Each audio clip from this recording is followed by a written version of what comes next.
মুহাম্মদুল্লাহ হাফিজি রহমতুল্লাহি আলাইহি আল্লাহর কত বড় ওলি হয়ে গেছেন, সরাসরি চলে আসছেন বাংলার জমিনে। এলাকার মধ্যে মাদ্রাসা দিয়েছেন, শত মাদ্রাসা কায়েম করেছেন, একটাই শুধু টার্গেট। কারণ তারা অন্তর চোখে দেখতেন আসমানের খুঁটি হলো মাদ্রাসা,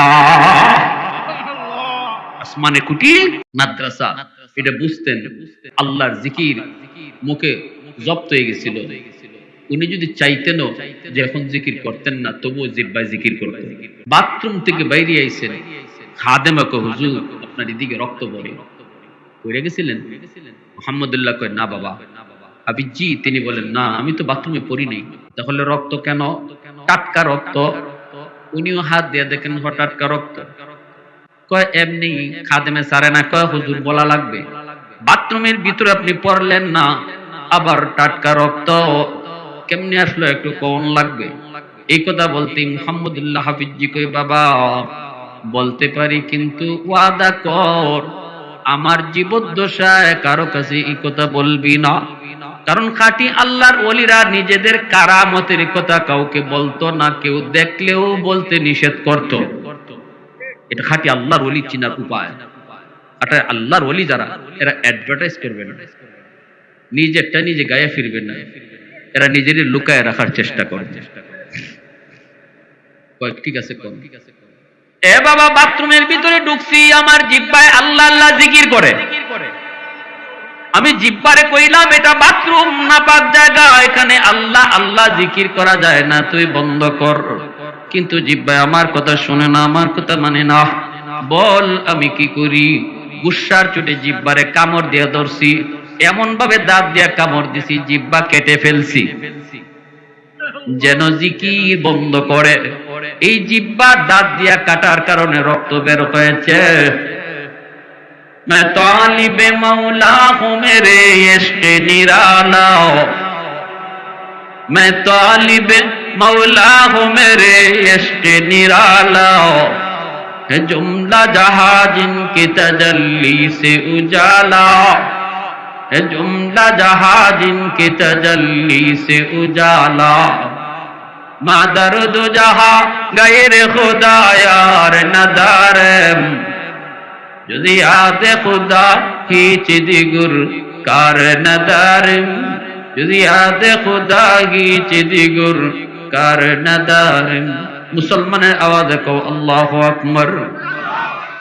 আমাদের সিলেটের নুরুদ্দিন ঘরপুরি রহমতুল্লাহি আলাইহি, শাইখে কাতিয়া রহমতুল্লাহি আলাইহি, শাইখে বাগা, শাইখে বরুণা, যত আল্লাহর ওলিরা রয়েছেন প্রত্যেকেই কিন্তু একটাই তাদের মিশন ছিল, যেখানে গেছেন সেখানেই মাদ্রাসা তৈরি করেছেন। মাদ্রাসা তৈরি করেছেন, একটাই তাদের টার্গেট। কারণ তাদের অন্তর চোখ দিয়া তারা দেখতেন মাদ্রাসা যতদিন জমিনে থাকবে ততদিন জমিনের হায়াত আল্লাহ বাড়াবে, সুবহানাল্লাহ, ততদিন জমিনকে আল্লাহ আযাব গজব থেকে হেফাজত করবে। মাদ্রাসা বন্ধ হয়ে গেলে আল্লাহ এলাকার মানুষের জীবনটা আল্লাহ বন্ধ করে দিবে। কেউ যদি কয় মাদ্রাসা বন্ধ করে দিব, আল্লাহ কয় আমিও তোর জীবন বন্ধ করে দিব। মাদ্রাসা বন্ধ করা না, বরং নিজের জীবন নিজে বন্ধ করা। মাদ্রাসায় যদি কেউ হাত উঠায়, মাদ্রাসায় হাত উঠাইলো না, বরং নিজের পায়ে নিজে কোরাল মারলো। কারণ মাদ্রাসা বন্ধ হবে, কোরআনের শিক্ষা বন্ধ হবে, আর আল্লাহ তোমাকে তোমার চেয়ারে বসায় রাখবে হবে। তাহলে মাদ্রাসা টিকায় রাখতে হবে, সন্তান দিয়া, নিজের আওলাদকে দিয়া হাফেজ বানাইয়া, আলেম বানাইয়া, সাহায্য সহযোগিতা কইরা মাদ্রাসা টিকায় রাখতে হবে। মাদ্রাসার যদ্দুর ফায়দার জন্য, এর চেয়ে বেশি ফায়দা হলো নিজের জন্য। আমি যদি বাঁচতে চাই, আমি যদি চলতে চাই, আমি যদি সুস্থ হইয়া বেঁচে থাকতে চাই, আমি যদি আমার বউ বাচ্চা নিয়ে সুন্দরে বাঁচতে চাই, আযাব গজব থেকে যদি মুক্ত থাকতে চাই, আল্লাহর রহমত আর বরকত যদি আমার প্রয়োজন হয়, আমি যদি মনে করি আল্লাহর রহমতের দরকার, তবে অবশ্যই এই খাতিরে মাদ্রাসা টিকায় রাখতে হবে। কথাটা বুঝে আসছে ভাই? মাদ্রাসা টিকায় রাখবো মাদ্রাসার খাতিরে না, নিজে বাঁচার খাতিরে। মাদ্রাসা টিকে থাকলে আল্লাহ আমারে বাঁচাবে, আল্লাহ আমারে নিয়ামত দিয়া, রহমত দিয়া আল্লাহ পাক চালাইয়া রাখবে। মাদ্রাসা না থাকলে আল্লাহ তার রহমতের বাড়িদারও বন্ধ করে দিবে। আমি যা পাইতাম আগে তা পাবো না। আমার যা চলন্ত ছিল আল্লাহর দয়া, আল্লাহর দয়াও আল্লাহ আস্তে আস্তে তুলে নিবে। অতএব আল্লাহর দয়ায় যদি আমাকে বেঁচে থাকতে হয়, তাহলে আল্লাহর কালামের শিক্ষা আমাকে চালু রাখতেই হবে। তাহলে আপনাদের এলাকার মাদ্রাসা দরকার আসেনি না নাই? আর একটু জোরে বলেন, আসেনি না নাই? দেখছেন কি দরকার। আসরের মাঠে একটা হাদিস পেয়ে শেষ দিচ্ছি বয়ান। মিশকাত শরীফের টিকায় একজন হাফেজ সাহেব, একজন আলেম, যাকে আল্লাহ কোরআনের ইজ্জতের খাতিরে মাপ দিব, আল্লাহ কইব যাও তুমি কোরআনের ইজ্জতের সম্মানে আমি আল্লাহ তোমার জান্নাত দিলাম। সে কইব আল্লাহ আমি আমার মা বাবা ছাড়া জান্নাতে যাব না। সুবহানাল্লাহ জোরে বলেন। ফেরেশতাদেরকে আল্লাহ বলবেন যাও তার বাপ মাকে জাহান্নাম থেকে তুলে আনো। বাপ মারে যখন জাহান্নাম থেকে তুলে আনতে যাবে তখনই দেখবি তার দাদা দাদি নানা নানিও জাহান্নামে। দাদা দাদি নানা নানি কইব বাবারে তোমরা তো তোমাদের সন্তানের সুপারিশে মুক্তি পেয়ে গেছো, কিন্তু আমরাও তো তার দাদা তার দাদি তার নানা না তার নানি মায়া দয়া তো দুনিয়াতে কম করি নেই। আমাদের নাতিটারে কত আদর করেছি, কত মায়া করেছি, যা একটু কইও আমরাও বড় বিপদে আছি। তখনই তার বাপ মা উঠে আসার পর সন্তানের সাথে যখন তার বাপ মা জান্নাতে যাইতে চাইব, মারে পায়া সন্তান তো বড় খুশি, বাবারে পায়া খুশি, বাবারে নিয়ে বা মারে নিয়ে জান্নাতে যাওয়ার রওনা দিব। তখনই তার মা তার বাবায় কইব বাজান তুমি যদি তোমার বাপ মা ছাড়া জান্নাতে না যাও আমরাও আমাদের বাপ মা ছাড়া জান্নাতে যাবো না। আল্লাহ ফেরেশতাদেরকে কইব যাও আমার ওই কোরআনের পাখির দাদা দাদি নানা নানিরে তুইলা আনো। দাদা দাদি নানা নানিরে তুইলা আনার সময় এলাকার কিছু মানুষ তারা জাহান্নামে থাকবে। এরা কইব ভাইরে তোমরা তো তোমাদের নাতির সুপারিশে মুক্তি পেয়ে গেছো, কিন্তু আমরা তো ওই এলাকার মানুষ, আমরা তো ওই এলাকার মানুষ যেই এলাকার মাদ্রাসায় পইরা তোমার নাতিটা হাফেজ হইছে, যেই এলাকার মাদ্রাসায় পইরা তোমার নাতিটা আলেম হইছে, আমরা ওই এলাকার কিছু মানুষ, আমরা এই মাদ্রাসায় সাহায্য করেছি, সহযোগিতা করেছি, মাদ্রাসার ছাত্রদের পড়ালেখার ব্যবস্থা করেছি, খাওয়া থাকার ব্যবস্থা করেছি, সুযোগ সুবিধা তাদেরকে করে দিয়েছি, যদ্দূর পারছি অদ্দূর করছি। একটু যায় কইও আমরাও বড় বিপদে আছি। দাদা দাদি নানা নানি এসে কইব ভাইরি যে এলাকার মাদ্রাসায় পইরা তুমি হাফেজ হয়েছ, আলেম হয়েছ, ওই এলাকার কিছু মানুষ জাহান্নামে পইরা রইছে। এমনি কইব মালিক যাদের সহযোগিতায় আমি হাফেজ হয়েছি ওদেরকে ছাড়াও আমি জান্নাতে যাবো না। তখনই আল্লাহ পাক ফেরেশতাদেরকে কইব যাও মানুষগুলাকে তুইলা আইনা দুইটা সারিতে দাঁড় করাও। দুই সারিতে দাঁড় করানোর পর মাঝখান দিয়ে আল্লাহ পাক কোরআনের পাখিরে ছেড়ে দিবে। মুফতি সাহেব, হাফিজ সাহেব, আলেম একজন মাঝখান দিয়ে আল্লাহ সাইরা কইব দেখো তোমারে কয়জনে চিনে, তুমি কয়জনে চিনো। হাদিস শরীফে রাসূল বলেন সে যখন হাঁটা শুরু করবে একজনে ডাক দেয়া কইব হুজুর আপনি আমারে চিনছেননি? কি আপনি? কয় আনাল্লাযী সাকাইতুকা মাআ, আমি আপনাকে একদিন এক গ্লাস ওযুর পানি, এক গ্লাস ঠান্ডা পানি খাওয়াইছিলাম। এটা কি বেশি একটা উপকার? এটা তো যে মাদ্রাসায় এক বস্তা চাল দেয়, দুই বস্তা চাল দেয়, একটা ছাত্ররা খাওয়ায়, এর চেয়ে এটা তো হিসাবই আসে না। এগুলো তো আরো বড় বড় সহযোগিতা। কিন্তু রাসূল সর্বনিম্ন সহযোগিতার কথাটা বলছেন হাদিসে। এক গ্লাস পানি খাওয়াইছিল একজন মানুষ একজন মাদ্রাসার ছাত্রকে। ওই কথাটাও হাসরের মাঠে এসে স্মরণ করাইয়া দিন। আরেকজনে কইব হুজুর আপনি আমারে চিনছেন নি? আনাল্লাযী ওয়াহাবতুকা ওযুয়া, আমি আপনাকে একদিন এক বদনা ওযুর পানি আগায় দিছিলাম। নবীজি বলেন এইভাবে যতজন এলাকার যত মানুষ মাদ্রাসাকে সহযোগিতা করেছে, যে যেভাবে করছে, টাকা দিয়ে, বুদ্ধি দিয়ে, শ্রম দিয়া, যে যেভাবে মাদ্রাসার ছাত্রদেরকে উস্তাদদেরকে টাকা খাওয়ার ব্যবস্থা, পড়ালেখার ব্যবস্থা করেছে, ওই কথাটা সে ওই দিন বলবো। তখনই সে ওই হাফেজ আলেম কইব মালিক আমি সবাইরে চিনছি, এরাও আমারে চিনছে।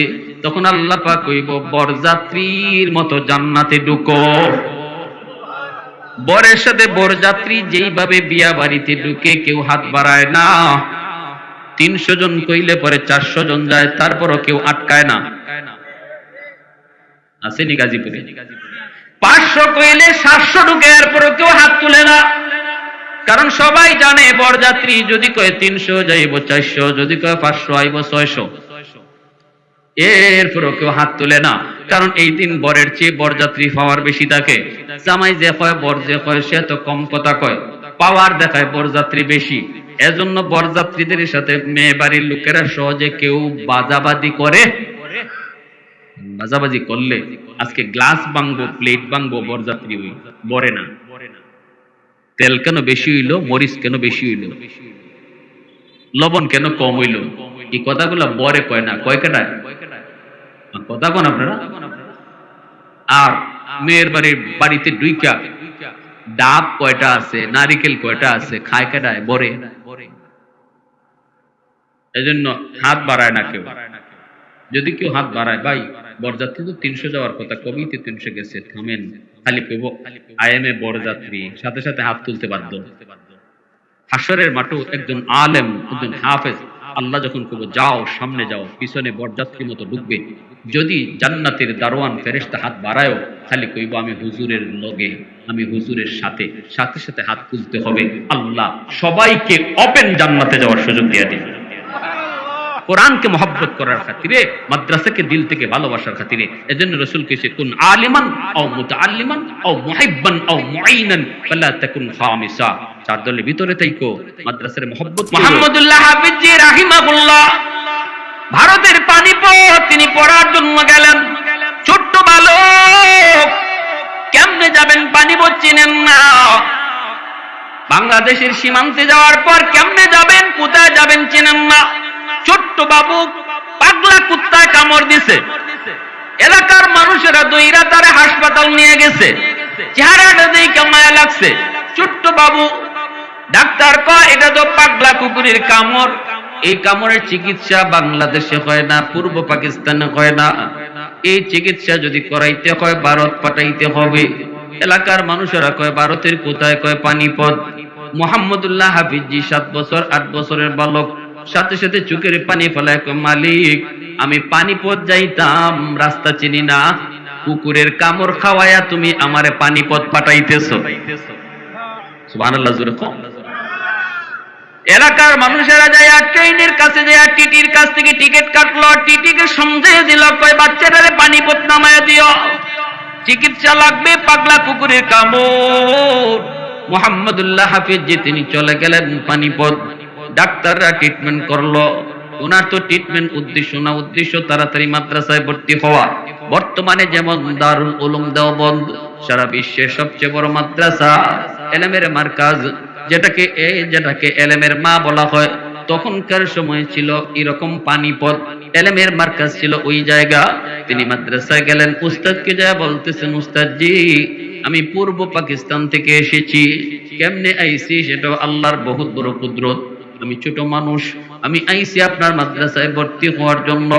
আমি কোরআন শিখবো, কোরআন শিখাবো, কারণ এই জমিন আল্লাহ টিকায় রাখছে কোরআনী শিক্ষার উসিলায়। উস্তাদ কই বাবা মুহাম্মদুল্লাহ আমার মাদ্রাসায় ভর্তির টাইম শেষ, এখন তো ভর্তি করার আর সুযোগ নাই, যে কোটা ছিল কোটাও ফিল আপ হয়ে গেছি, এখন আমি তোমারে কোত্থেকে রাখবো, কেমনে খাওয়াবো, থাকবার জায়গায় তো মাদ্রাসায় নাই, খাওয়াবো কোত্থেকে। অবস্থা তখন ছিল অত্যন্ত শোচনীয়, খুব গরিব, সবাই ছিল গরিব। ওই অবস্থায় মাদ্রাসার মুহতামিম সাহেব কইতেছে বাবা আর আগামী বছর চলে আইসো, আগামী বছর তোমারে ভর্তি করব, এখন চলে যাও। মুহাম্মদুল্লাহ হাফিজি উস্তাদের পা জড়া ধরে কান্দার কে উস্তাদজি আমাকে আর আপনি বাংলায় ফেরত দিয়েন না, আমি কোরআনের প্রেমিক হয়ে এসেছি, আপনার মাদ্রাসায় আমার আপনি ভর্তি করেন।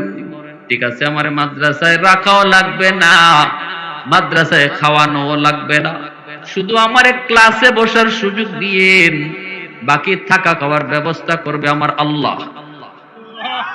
উস্তাদ কয় বাবা ঠিক আছে, এইভাবে যদি তুমি ভর্তি হও তাহলে ভর্তি করতে পারি। ভর্তি হয়ে গেলেন, সারাদিন ক্লাস করে তিনি মাদ্রাসা থেকে বের হয়ে গেলেন। থাকবেন কোথায়, খাইবেন কি, কিছুই জানেন না, কিন্তু আল্লাহর কালামের পাগল, কোরআনের পাগল। মাদ্রাসা থেকে বের হয়ে এলাকার একটা মসজিদে ঢুকলেন, মাগরিবের নামাজ পড়লেন, এশার নামাজ ওই মসজিদে পড়লেন। সব মানুষ যখন এশার নামাজ পড়ে বের হয়ে বাড়িতে যাবে, মুহাম্মদুল্লাহ হাফিজি মসজিদের কোনায় বসে তিনি আল্লাহর জিকির করে। ছোট মানুষ, খাদেম সাহেব কয় বাবা এখানে তুমি কার বাড়িতে আইছো, কই আইছো? কোনদিন তো তোমাকে আমি মসজিদে দেখি নাই, আজ তুমি এখানে কি করবা? তাড়াতাড়ি যাও, যে বাড়িতে আইছো, যেখানে মেহমানদারিতে আসছো, তাড়াতাড়ি যাও, এখন লাগায় ফেলবো। মুহাম্মদুল্লাহ হাফিজি খাদেমের মুখের দিকে তাকায় কান্দে আর কয়, চাচা যান, এই এলাকায় আমার কোনো আত্মীয় নাই, আপন নাই, আমার বাড়ি হলো পূর্ব পাকিস্তান, আমি এসেছি আপনাদের এলাকায় মাদ্রাসায় পড়ার জন্য, ভর্তি হয়েছি, কিন্তু মাদ্রাসায় থাকার জায়গা নাই, খাওয়ার ব্যবস্থাও নাই, শুধু ভর্তি হয়েছি, এখন আমি মসজিদের বারান্দায় একটু থাকবো, রাতটা কাটাবো, সকাল হলেই মাদ্রাসায় চলে যাব, এই সুযোগটা আপনি আমারে দিবেননি। খাদেম কই, বাবা কও কি মসজিদের বারান্দায় তুমি শুয়ে শুয়ে পড়বা? বলে হ। খাইবা কই? কয় আল্লাহ খাওয়াইব। সুবহানাল্লাহ। খাদেমের দয়া হলো, রেখে দিল। 10টা পর্যন্ত তিনি পড়ালেখা করে, মসজিদের লাইটের নিচেই পড়ালেখা করে, কিতাব নিয়ে বইসা তিনি বের হলেন, পেটের ক্ষুধা অস্থির, ছোট মানুষ, ওই খাবেন, কে খাওয়াবে? পাশে একটা ভাঙ্গাচোরা বাজার, বাজারে গিয়া তিনি দেখেন ভাঙ্গাচোরা একটা হোটেল, হোটেলের মালিক মাত্র তিনি লাগায় ফেলবে, গুছাইতেছে। মুহাম্মদুল্লাহ হাফিজি যা বলতেছে, চাচা, ও চাচা, বাসি রুটি আসেনি? সারাদিনে মানুষে যা খাইছে, যেই রুটিটা আপনার বাইচা গেছে কেউ খায় নাই, এমন একটা বাসি রুটি যদি থাকে আমার জানটা বাঁচবে, দিবেননি? মালিকে কয়, না, আমার কাছে কিছু নাই। মুহাম্মদুল্লাহ হাফিজি কয়, চাচা, ফিরি দেওয়া লাগবে না, সারাদিন মানুষ খায়া যে থাল বাসন গুলা এখানে ফালায় গেল, জুটাও, আমি থাল বাসন গুলা পরিষ্কার করে ধুইব, বিনিময়ে আপনি শুধু আমারে 2টা রুটি দিয়েন, বাসি রুটি, একটা রুটি রাতের বেলা পানিতে ভিজায় ভিজায় খাইব, আর আরেকটা রুটি সারাদিনের জন্য রেখে দিব। আমি আপনাদের এলাকার মাদ্রাসায় ভর্তি হয়েছি, বাড়ি আমার এখানে না গো, বাড়ি হলো 1000 মাইল দূর, 100 মাইল দূর বাংলায়, যদি একটু দয়া করেন। মালিকে কই, ঠিক আছে, সেগুলি তাল বাসন গুলা মাজো, মানুষের জুটা গুলা মুহাম্মদুল্লাহ হাফিজি নিজের হাতে পরিষ্কার করেন, দূর, বিনিময়ে 2টা রুটি উনাকে দেয়, একটা রুটি পানিতে ভিজায় ভিজায় রাতে খান, দিনের বেলা আর একটা রুটি খান, এইভাবে তিনি মাদ্রাসায় আসা যাওয়া করেন। ভাইরা বন্ধুরা, একদিন এই এলাকার একজন মানুষ মারা গেল, জানাজা মাদ্রাসার সামনের মাঠে, জানাজার পর ওই এলাকার রসুম ছিল 40 দিন একজন ছাত্ররে তারা খাওয়ায়, হুজুর একজন ছাত্র দেন, আমার আব্বা মারা গেছেন, আমরা 40 দিন ছাত্রটারে খাওয়াবো। বড় হুজুরের তখনই মনে পড়ে গেল মুহাম্মদুল্লাহ হাফিজি, কই থাকে পোলাটায়, কই খায়, কি করে, ঠিক মতো জিগাইও না, কই না, কিন্তু মাদ্রাসার 1 নম্বর ছাত্র, কষ্ট করে করে পড়তেছে মাদ্রাসায়, তাকেও না খায় না, কিন্তু মাদ্রাসার 1 নম্বর ছাত্র মুহাম্মদুল্লাহ হাফিজি।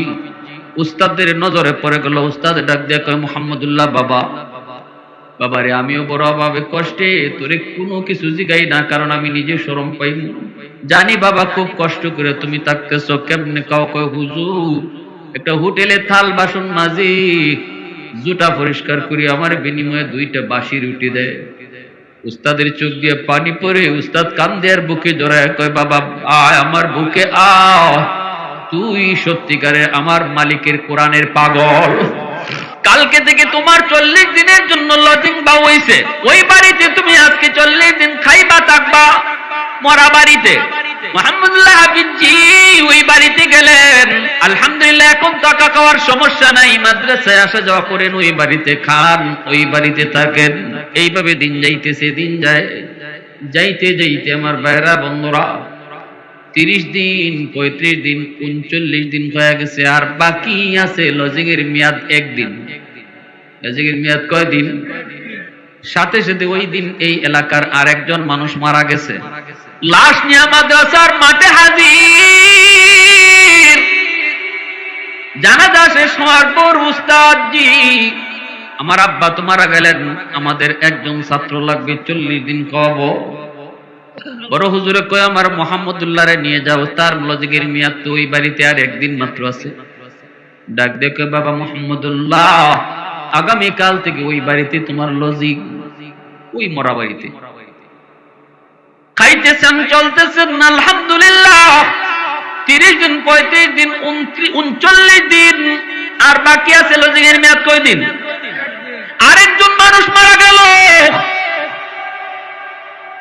এলাকার আরেকজন মানুষ মারা গেল জানাজা মাদ্রাসার মাঠে। উস্তাদজি 40 দিনের জন্য ছাত্র লাগবে। উস্তাদ কয় আমার মোহাম্মদুল্লাহ লজিকের মেয়াদ তো তার শেষ, তারে লয়ে যাও। মানুষের কানে কানে কিছু কথা শুরু হয়ে গেছে। ঘটনাটা কি? এই ছাত্র লজিকের মেয়াদ যেদিন একদিন বাকি থাকে, ওই দিনটাতেই কেউ না কেউ মারা যায়। উস্তাদের কাছে এলাকার মানুষজনরা আসলো, আইসা বলতেছে উস্তাদজি একটু বুঝায় কোন গো, কি শুরু হয়েছে আমরা তো বুঝি না, পরপর 3 জন মানুষ মারা গেল। উস্তাদজিও কিছু বুঝে না, রাতের বেলা ঘুমাইছেন। বড় হুজুর স্বপ্নে দেখেন আল্লাহ নবী, রহমতের নবী, দু জাহানের বাদশা তার ঘরে হাজির। দু জাহানের বাদশা হাজির, ডাক দেয়া বলতেছে ও আহমদ, 39 দিনের মাথায় মানুষ কেন মারা যায়? এলাকার মানুষও বুঝে না, তুমিও বুঝো না।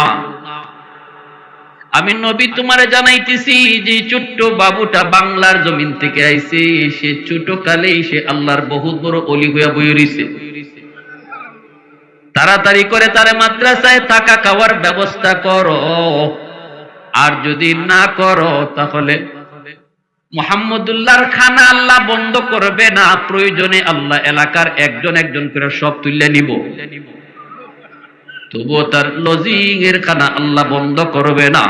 যদি তুমি এলাকার মানুষও বাঁচাইতে চাও তাহলে মুহাম্মদুল্লাহর মাদ্রাসায় নিয়ে আসো, সুন্দর থাকা খাওয়ার ব্যবস্থা দাও। ভাইয়েরা বন্ধুরা জন্য বলতেছিলাম